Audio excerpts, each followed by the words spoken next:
Over the past few decades, brands have always been inclined to change their logos. I mean, there's many examples of this. Pepsi, Coca-Cola, and insert other drink brand name here because I can't think of any other brands off the top of my head. Brands often change their logos when they go through a huge rebrand in terms of how they want to be perceived by the general public. Like, imagine if the 1976 version of the Apple logo was still being used today. Like, it's completely outdated. I don't think of whatever this is when I think of my iPhone. I think of the Apple logo. And that's how you do good marketing. And then there's often examples of bad marketing. And what do I mean by that? Well, recently there's been a trend in the past few years where brands will take the wacky quirkiness of their logos and simplify it down to the most brand corporate look I've ever fucking seen. Like, the Pringles logo used to have so much personality. The mustache looked like the actual chips. The logo was bright and yellow, just like the actual chips. And the dude's head even looked like the actual chip. Like, basically what I'm saying is that this is what I think of whenever I see Pringles. That was good marketing. Until they got rid of the colorfulness and made the nigga bald. And we got stuck with the boring, simplified version of it. Moving away from food for a second, we have gaming websites like Roblox. When I joined Roblox in 2012, this is what the logo looked like. In years previous, it was pretty bland, then it was a Google ripoff, and then it was flat as fuck, and then it got a butt lift, and then it slowly formed into the classic logo most old players came to love. And then a few years later, they completely took all the fun out of it and turned it into a fucking Cheez-It. And that's not to say all logo changes are bad. I personally prefer Burger King's new 2021 logo. Yes, it gets rid of the fun the 1999 version carried, but I honestly attach more memories of Burger King to the 1969 version of the logo. Another good example is Starbucks' logo. I've never been much of a fan when it comes to adding text to a logo, so this version of simplifying it just works really well. But then you just have outliers like Pepsi who will write an entire 7-page thesis on why they changed their logo. Mind you, their logo is a circle with 3 fucking colors. Like, listen, I could be here all day ranting about logo changes, but there's one logo change that happened pretty recently that I will never ever get behind. Patreon.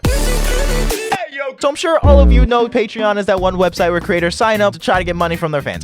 I make it sound so much more malicious than it really is. Well, this is their logo. It's just a P. Oh, wait. That's the 2013 version. Let me catch you up to date. It's a fucking line in a circle. Wait, no. They changed their logo just a few days ago. No, let me catch you up to date. What the fuck is that? Y'all deadass hired a graphic designer just to draw a fucking blob and called it a day. How the fuck do you become so unsatisfied with a letter that you deconstruct it in the most demoralizing ways possible? Like, that P has feelings, man. You basically just put that nigga through one of those human anatomy posters you see in the high school science class. Their justification for this change was that they wanted to represent today's online landscape. It's basically supposed to represent adaptation, and they add a little graph showing what the fuck it's supposed to be. Many principles that guide brand building today are still rooted in ideas from 20th century retail. Have a static logo with an exact shape, 1 or 2 key brand colors, and make sure it all stands out on the store shelves or in a print ad. But Patreon wasn't born on store shelves and print ads. We were born on the internet. That has got to be a face worse than that.